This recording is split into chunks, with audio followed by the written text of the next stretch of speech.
because there's people that do work really hard and never get anywhere, and so people are like, well, look at him, he worked his ass off and he's still broke, and he's still working for the man or whatever, and so they want to be pessimistic about hard work. And what they don't realize is it's not just hard work, it's difficult work, and knowing the difference between the two. Everybody, to another great episode of the Tech Leaders Playbook. Today I'm honored to have a really cool guest on, Bryan Clayton.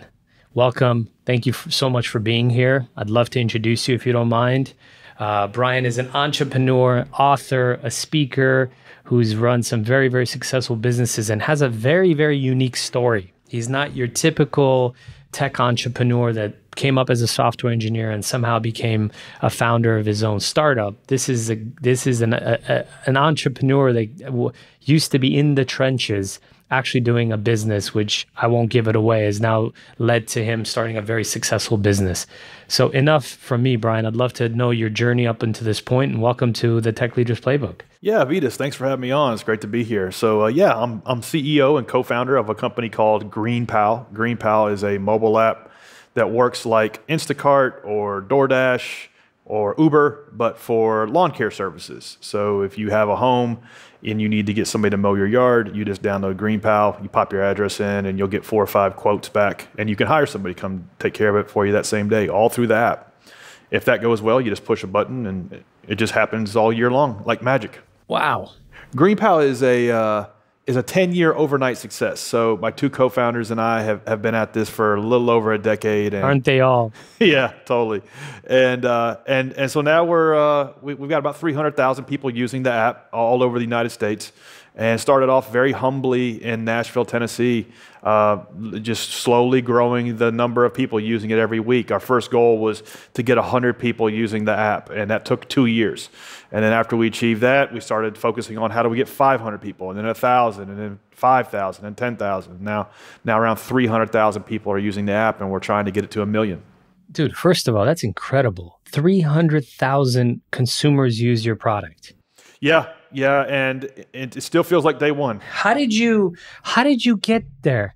How did you get there, Bryan? Because one of the frustrating things for entrepreneurs, because not only do I do this show, not only do I have my own startups, not only am I an advisor to a lot of them, but I go to pitch sessions for investing, and what you see a lot, and it's something that we deal with ourselves, is to get to those first 100 users is exhausting, right? You said it took you 2 years. Most people would have given up, right? Because if I go a year and I have 30 users, mentally I'm thinking, nobody cares about the product. It took me a year to get 30 or 2 years to get 100 users. We're making zero money. There's no product market fit here, obviously.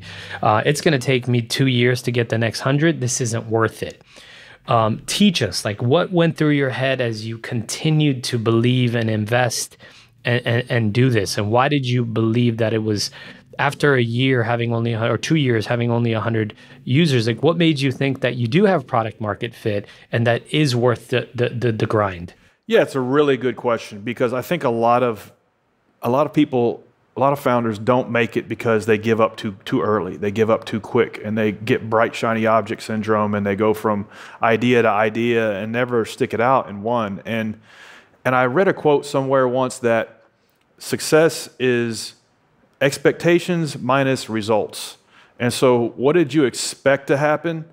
What actually happened? And that's what success is. So for us, I didn't think it'd take 2 years to get 100 customers, but I really celebrated that like it was 1 million, because I knew that if I kept sticking it out long enough, that those numbers would begin to compound, and those numbers would begin to grow, and that eventually 5 or 10 years down the road, we would have a business. And so there was that.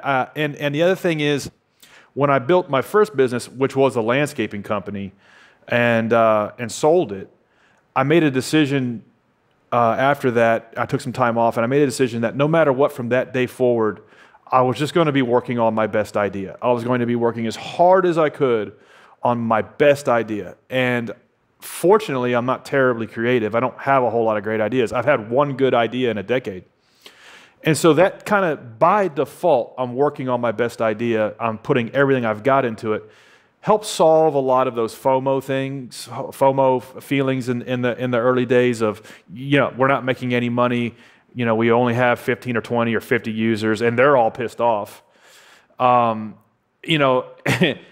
do we stick this out? And it's like, well, this is my best idea, so I'm just going to keep working on it 6 or 7 days a week. And then the third thing was, I was reading a book at the time called the Lean Startup by Eric Ries, and his mentor Steve Blank wrote a book called The Startup Owner's Manual. And what these two books tell you in about 2,000 pages is you have to get out of the building, out from behind the laptop, and you got to go talk to your customers. You got to go talk to your early adopting customers, belly to belly, face to face. And we did that because we were terrified. We didn't know, my two co-founders and I didn't know the first thing about how to build a tech company, didn't know how to build a tech product. And so we were terrified, and so we did everything those books said out of necessity. And so we would meet with the handful of customers that we had, and they would always tell us like a lot of things that were crappy with the app. The lawn care guy didn't show up. The lawn care guy did a bad job. Lawn care companies would tell us how they hated it because only people that were cheap and didn't want to spend any money would sign up for the platform. And so like everybody was telling us everywhere the app sucked and what they hated about it, but nobody ever said, I don't need this. Nobody ever said, I don't want this. Nobody ever said, you're wasting your time. And so we let that be validation that, okay, this is worth spending 5 years on, 10 years on. That's huge, man. That's huge. So you knew there was a need for the product, but you just knew you had technical problems, which to me, honestly, I think that's so much better than having this amazingly built product, right? So good, so clean. The architecture as well. You've got some of the best founders out there and VC money and all this, but yet no one wants your product. Who cares, right? Who cares if you've got a clean product versus having a needed product people want and are willing to spend money on that just might need work and time and effort. So I really applaud that. Tell me about the original company you started, because you had a successful actual lawn care company from what I know. Yeah, before GreenPal, I started a landscaping business in high school as a way to make extra cash. As what it's funny how so many founders started mowing yards in high school as their first business. Well, I did that also, but I stuck with it, and I stuck with that lawn mowing business for 15 years, and grew it little by little, year over year. Eventually, growing it to about 150 employees. $10 million a year in revenue, so 8 figures in revenue, and then sold it in 2013.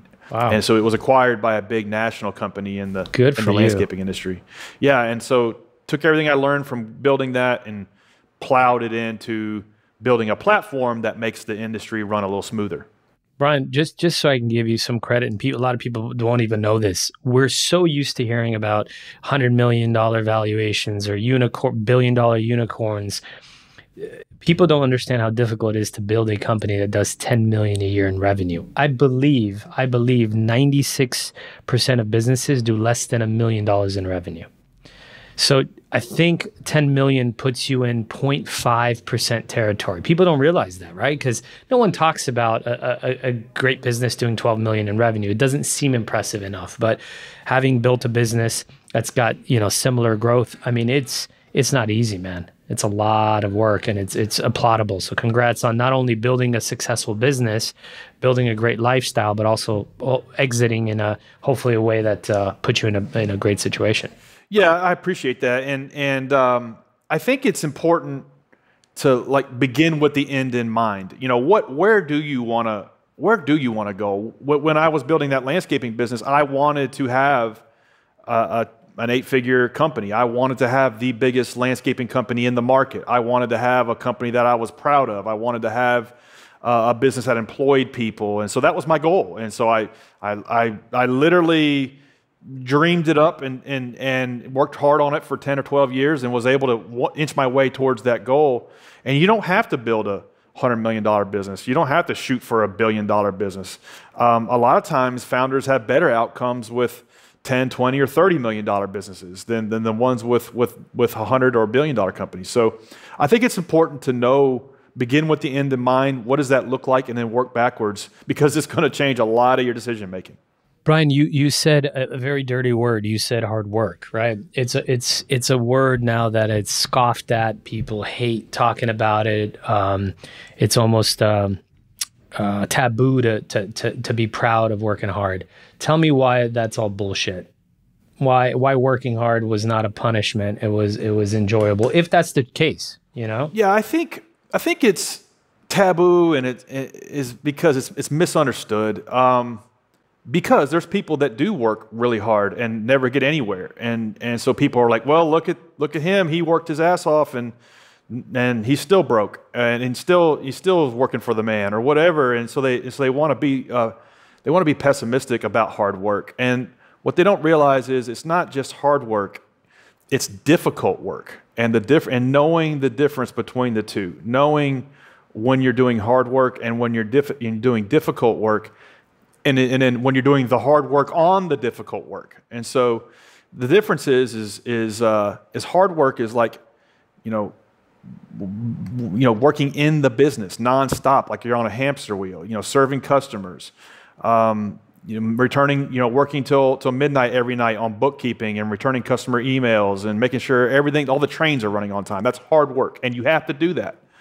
But then you also have to set aside time for the difficult work, building the systems, the processes, thinking through that stuff, talking to customers, talking to consultants and freelancers, and educating yourself and reading blog posts and going to YouTube University and creating a strategy and figuring out how you're different than your competitors and what your value proposition is. Thinking through your value proposition is difficult work.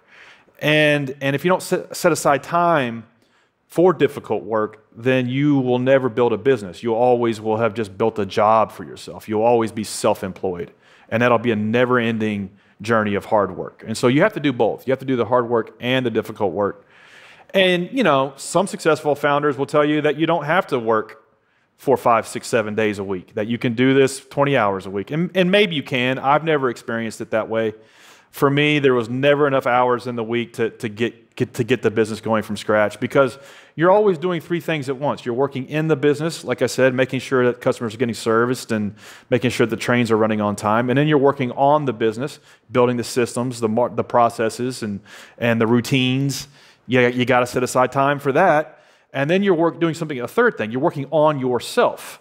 You are reading books. You are going to YouTube University. You are learning skills and things that you don't even care about, but you have to learn them to play this game. And so every founder, every company reaches a bottleneck of the capabilities of the founder, and it's because the founder didn't work on him or herself. And so you have to do all 3. And for me, it's been a 7-day-a-week thing. It never stops. Bryan, I think the passion probably drove you and led to you enjoying working. So it wasn't a punishment.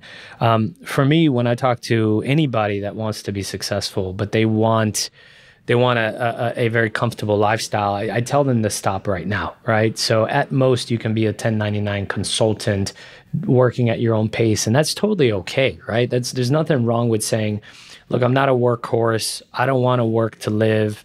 I just want to, I just want to chill. Then don't become an entrepreneur. Don't pretend you want to be highly successful, and don't waste other people's time, right? Because if we choose not to work hard, we're not just impacting ourselves. We're impacting the investors who invested in the business. We're impacting the people that quit their jobs to come work for you, right? Because of your vision. And now you don't even want to put in the time. I highly doubt you're going to succeed. So I think success takes sacrifice, and anyone that says otherwise, I think, is full of it. And potentially they can create a small lifestyle business, but not something that's going to be scalable. So I think that's important to know. More important question, Bryan, tell me a little bit, like, what strategies did you use to acquire your first 1,000 users? Because that's at a point where you start seeing that people are interested in your product and are using it, and potentially you might have product market fit. Tell me a little bit about that. Yeah, you don't really know if you have product market fit until you hand crank some liquidity, some activity that the Mike Tyson quote, everybody has a plan till they get punched in the nose.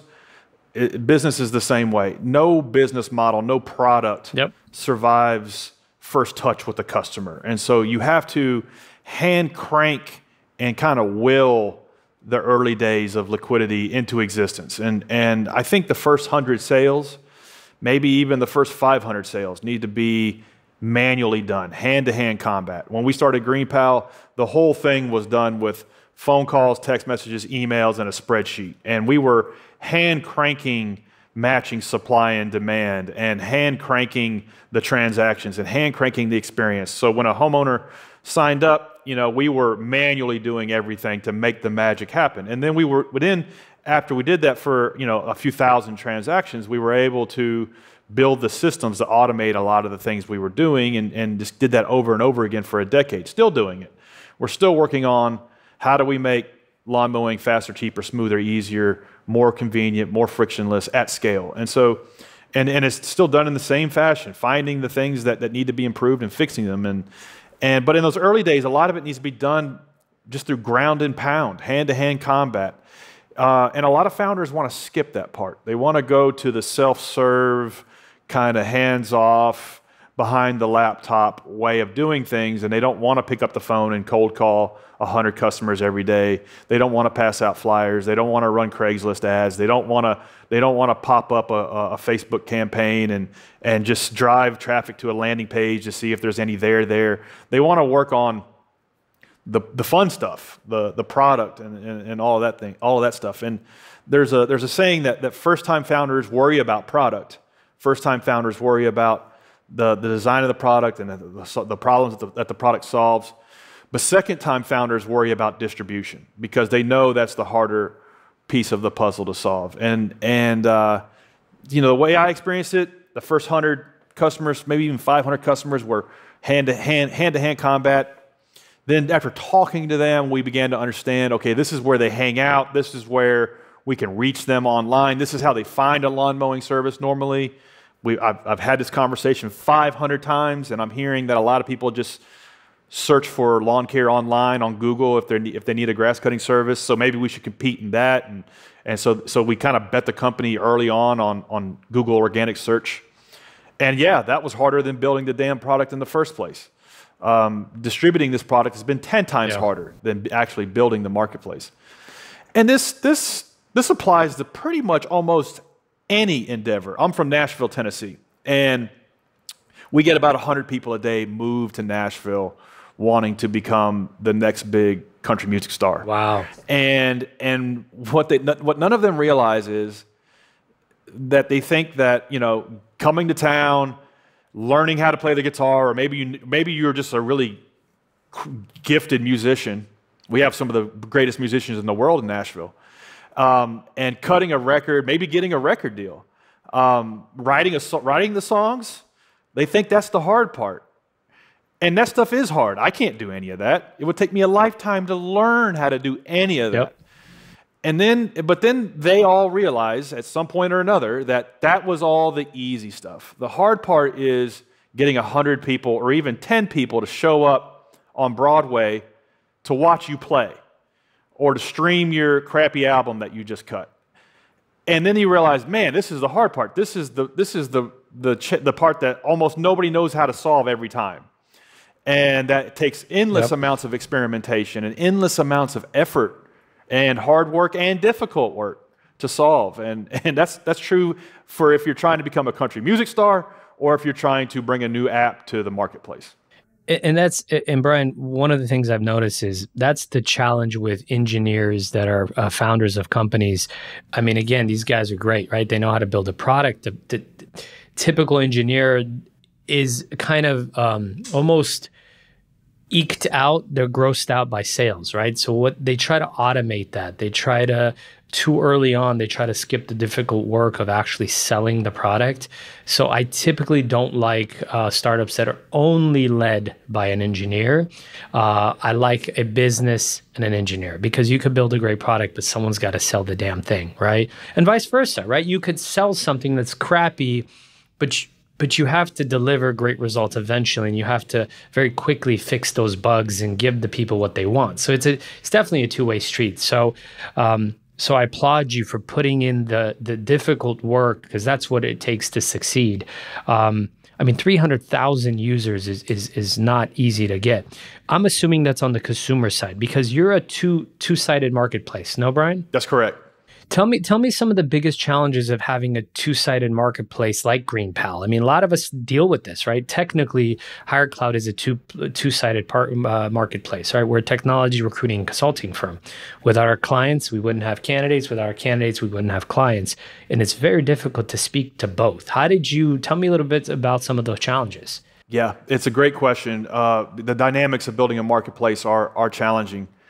To your previous point, I'd rather have builders on my team than business or idea people. So you talk about, well, this is the problem that engineers face. They don't have the business side.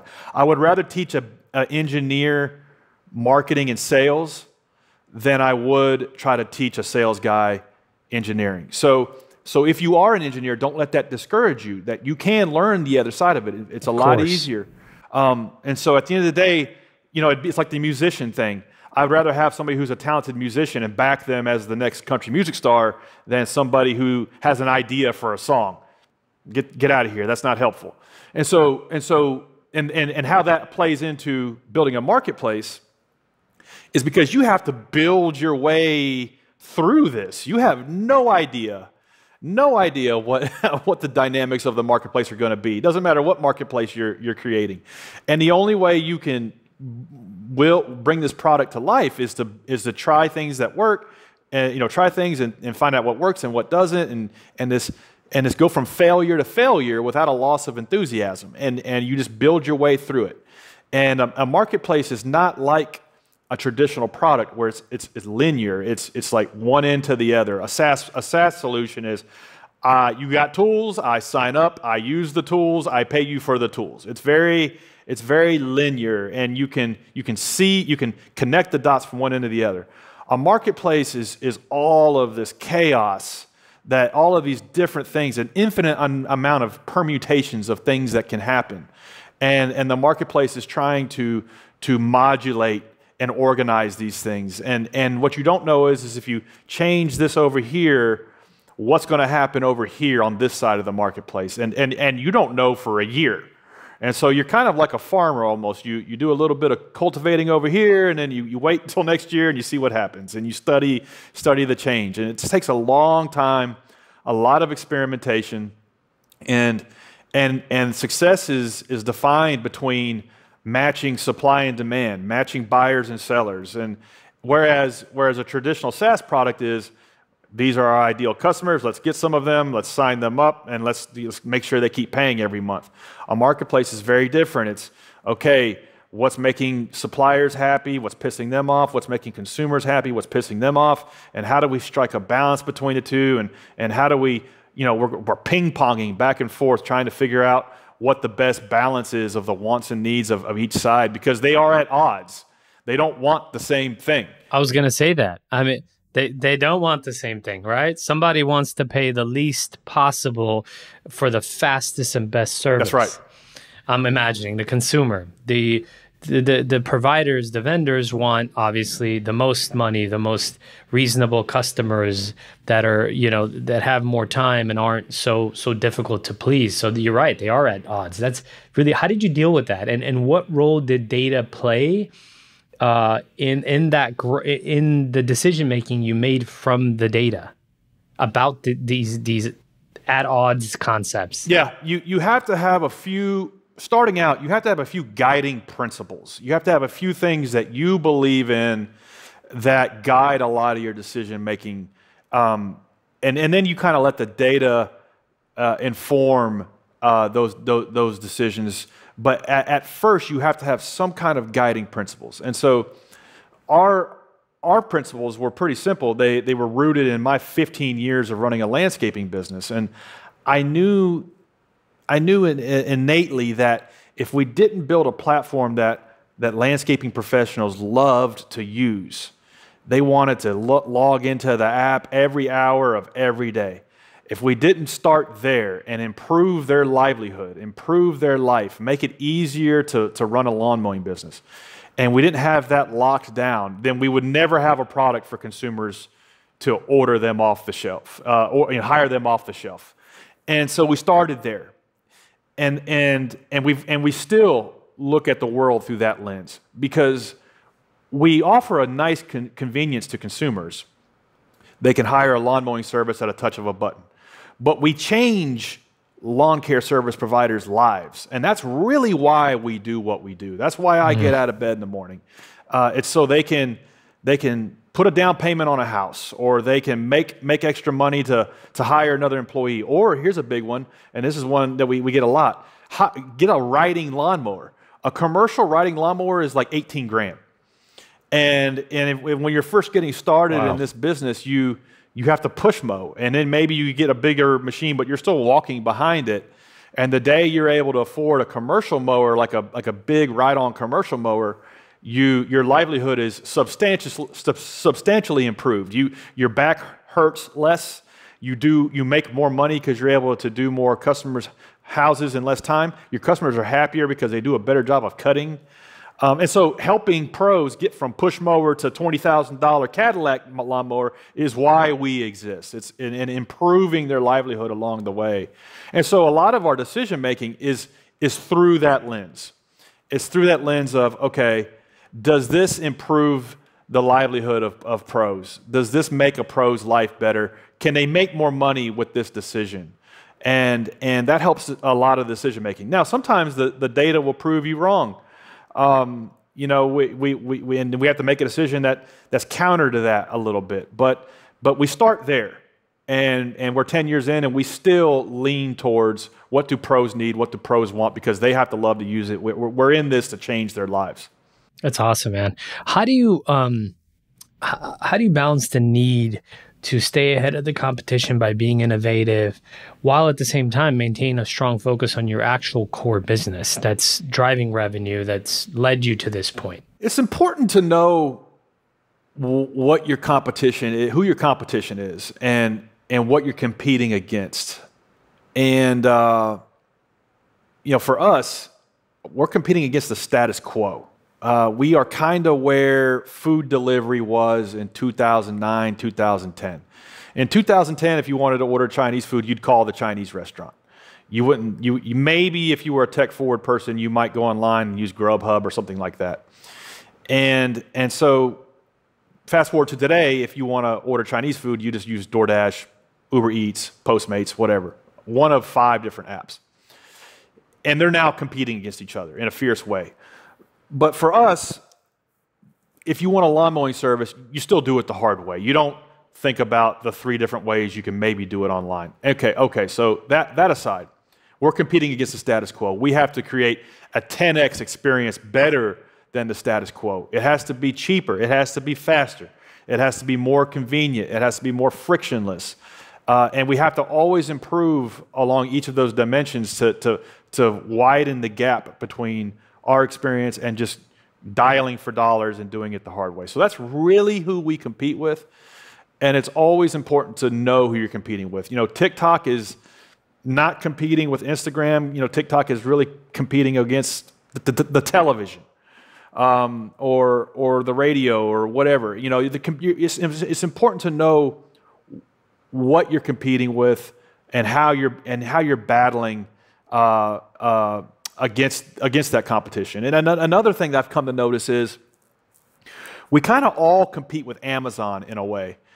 Amazon, doesn't offer lawn mowing services at the touch of a button, but we're competing with them because they have conditioned the American consumer to expect magic, and Uber kind of has also, and so now the American consumer expects this magic with everything they use. And so when they come to GreenPal, they expect a magical experience. They expect to sign up, get quotes, hire somebody, they mow the yard in 2 hours.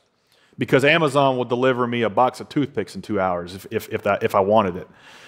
And so we're competing with that. We're competing with that conditioning of the American consumer.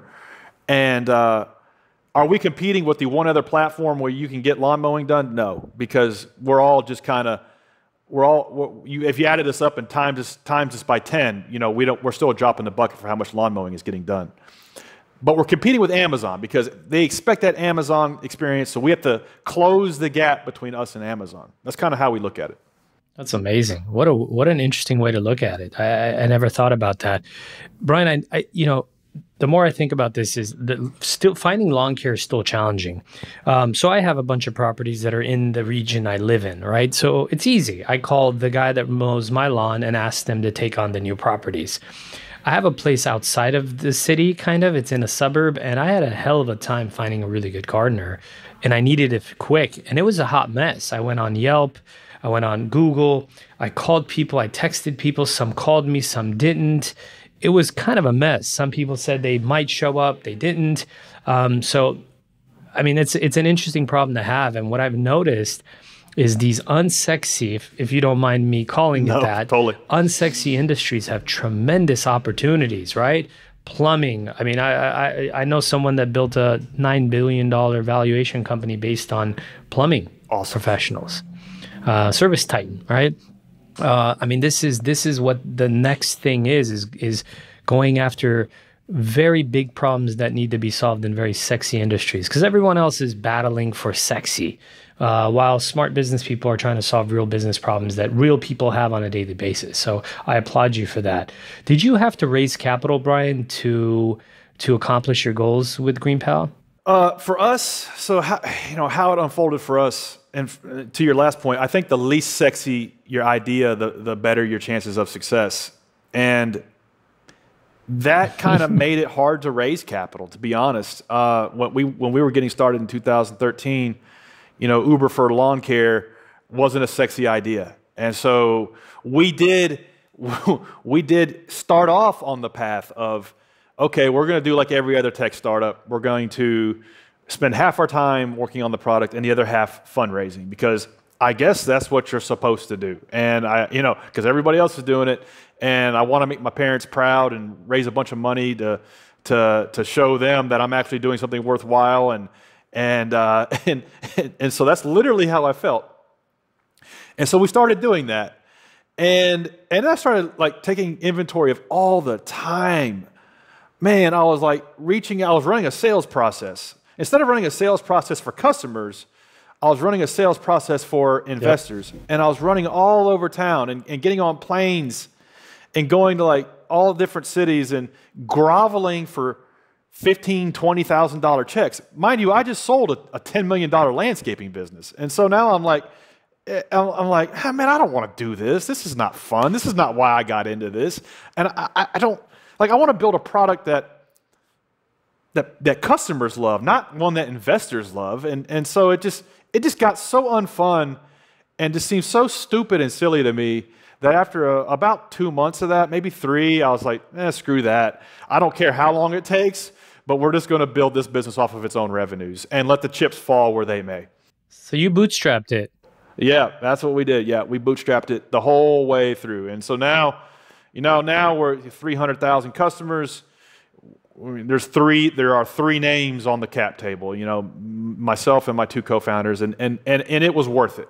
It took a decade, but it was worth it. Now, the weird paradox is if Doc from Back to the Future rolls up in the DeLorean and says, let's go back in time and let's do all of this all over again, and you got to run it back. What am I going to do? The first thing I'm going to do is raise money. It's because I know everything there is to know. I know everything. I don't know everything there is to know, but I know everything. I know everything I need to do to get to where I'm at today, and I could do all of that much quicker with $10 million in the bank than with 0. And so it's a very weird thing. And I know all the things to say, and I know all of the things to show investors. So I think if you're a second or third time founder and you've been around the block and you've got the scars, then maybe it might make sense to raise capital. But if you're a first time founder, even though it was my second company, I was a first time founder starting a tech company, I think it can just be better to fund the business off of its own revenues, de-risk it until okay, you give me $1 million, I can give you $10 million in 3 years. I know I can do that. And I can bet my mom's house on it. Until you wouldn't mortgage your mother's home and put the money in the business because you're that sure, then don't raise money. So fund it off of its own revenues. That's my opinion. Wow. So what would be your biggest advice for entrepreneurs who are struggling to raise capital right now? Because it's happening. The marketplace is not as giving. Yeah. It's like, I experienced this when we started GreenPal 10 years ago because I ran a landscaping company and it was really stressful. It was like 100 problems every day. And it was just going from one fire to the next. And it was almost killed me. It was so hard to run that business and eventually sell it. Like, I had high stress. I was obese. And after I sold it, I'm like, man, I never want to do anything that hard again. And I think I just got done watching The Social Network, and they made it look so easy in that movie, running a tech business. And I was like, I'm going to start a tech company because that's just easier. Software is easier. I don't have all these employees. I don't have all of these nagging customers. It's software, and the code does what we tell it to do, and like it's cleaner. And in some ways, some of that is true. But man, at the end of the day, I learned at about 6 months in, I was like, I'm running an app, but I'm basically selling lawn mowing. This is really no different than building my first business. This is just building a business all over again, and there's really no difference. It sucks just as bad, if not more. Because now I don't really know what to do. I'm inventing a new product. And you're starting from scratch. Yeah, starting from scratch, hawking $27 lawn mowings and begging people to use a terrible app that I had built. And so it was harder than the first business. And I think that's what a lot of founders now who are struggling to raise capital are starting to realize, that it's back to basics. I mean, it's back to building an actual business that is revenue positive, that is contribution margin positive, that makes money, and making a little bit of money and then putting that money back to work. I mean, it's no different than the guy working 7 days a week at the convenience store just to keep the lights on. What you're doing is you're going to work just as hard as that guy, because I think we're going to be back to basics for a while. Maybe not forever. But we're going to be back to building actual businesses that can pay their bills. And capital is, like I said earlier, is for one thing, to fuel growth really fast. It's not to say, oh, I need a $200,000 a year salary, and so does my co-founder, and we need to pay all of our vendors to build this thing, and I need capital for that, so give me capital. No, that's not what capital is for. Capital is like, I have this machine, and you put money in one side, and like you put $1 in one side, and $2 comes out the other side. And I need you, investor, to give me capital to put in that. That's what capital is for. It's not to. It's not for funding some sort of expedition. Experiment. Yeah, experiment comfortably. So you as the founder.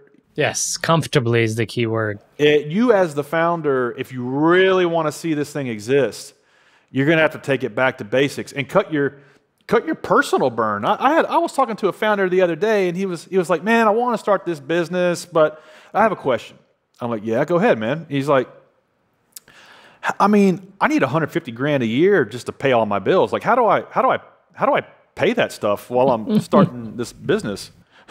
And I'm like, he was like, do investors pay that? And I'm like, dude, I mean, I know the apartment you live in, and it's nicer. It's nicer than most of the apartments I've ever lived in. And I know like what you drive, and I know how you spend money on the weekends. And it's like, dude, you got to cut all that by 80, 90%. It's not for you. Yeah, this ain't for you. This ain't for you. Your personal burn is the business's burn.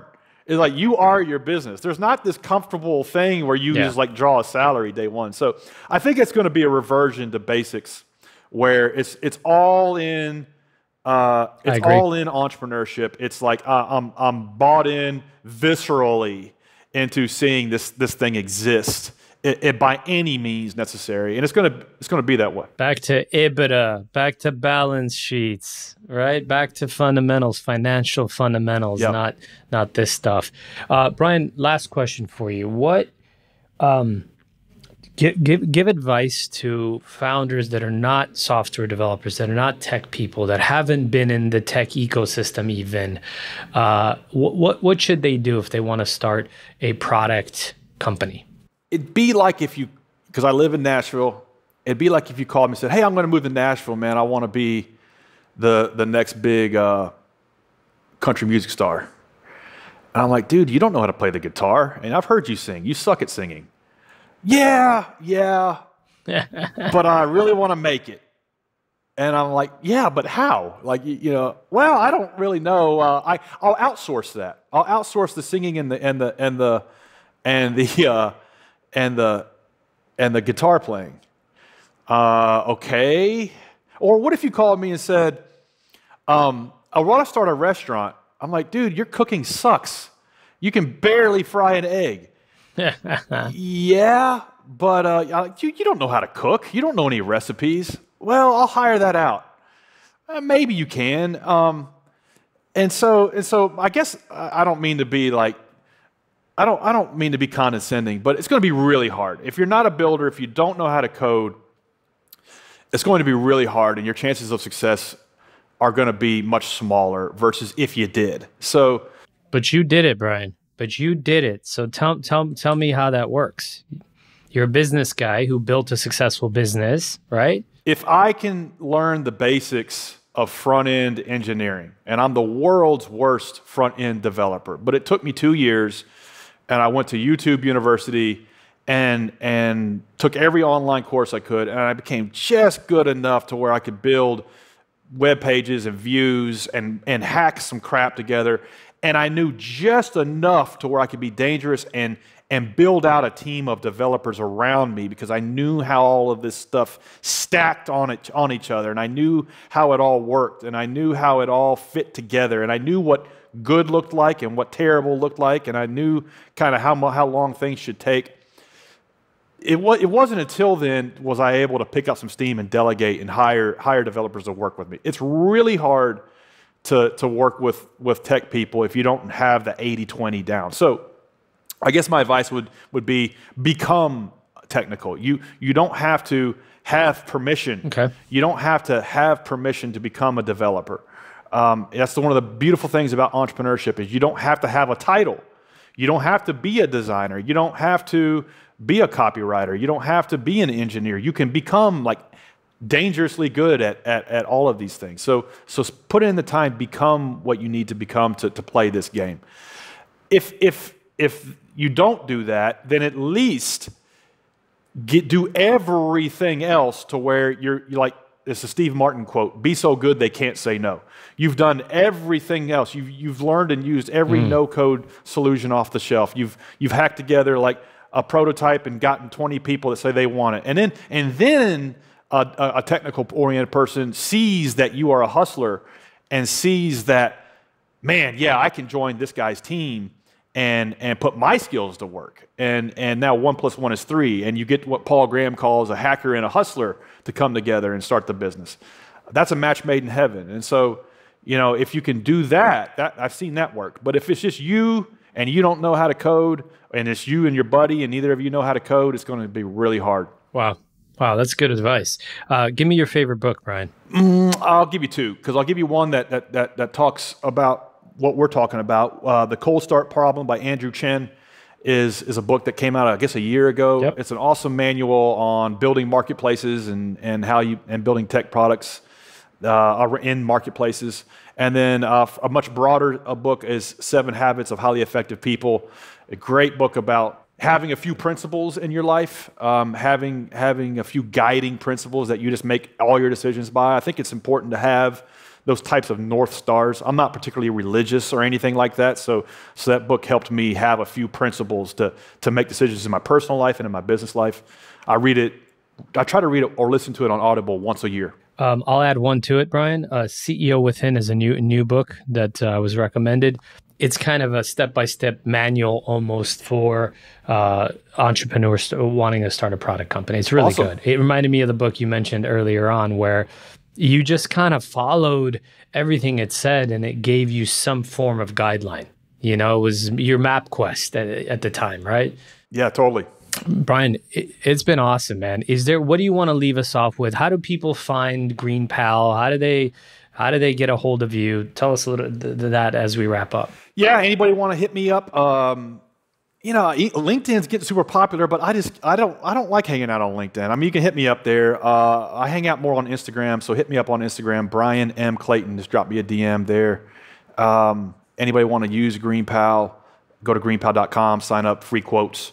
And then I guess one last parting thought is one that I listened to on an Audible book last week, was by Sam Walton. And he said something that made sense to me in his time and in mine and in ours, is you have to walk your store. Like Sam Walton was famous for this, for walking his store and walking his competitors' stores. And this is like a simple thing that Jeff Bezos also picked up. And it's like you have to sign up for your own product. You have to do business with yourself. You have to experience what your customers are experiencing on a regular basis, ideally weekly. Like sign up for your own product weekly. I think that's really important. You'll learn more about that than you will with any focus group or any kind of research project or anything like that. Like walk the store. Like always remind yourself of that. That's great advice, Bryan. Hey, man, thank you so much for being here and being so open about your story and frankly, teaching our listeners all about what it takes to succeed. Congrats on all the growth and the awards, all that. I appreciate it. Thank you so much for having me on. And that brings us to the end of another great episode of the Tech Leaders Playbook. I want to thank you for joining us and hope you took away some valuable insights to apply in your professional journey. Don't forget to subscribe on your preferred podcast platform so you don't miss out on the next great conversation. I promise it'll be good. If you enjoyed today's episode, we'd appreciate if you could leave us a review. Your feedback not only helps us improve, but it also helps others discover the podcast. Better leaders mean better working environments. Better working environments leads to happier people. Remember, a rising tide lifts all boats. I'm Avetis, and this has been the Tech Leaders Playbook. Keep leading, keep learning, keep giving, and I'll see you on the next one. Until then, stay inspired, my friends.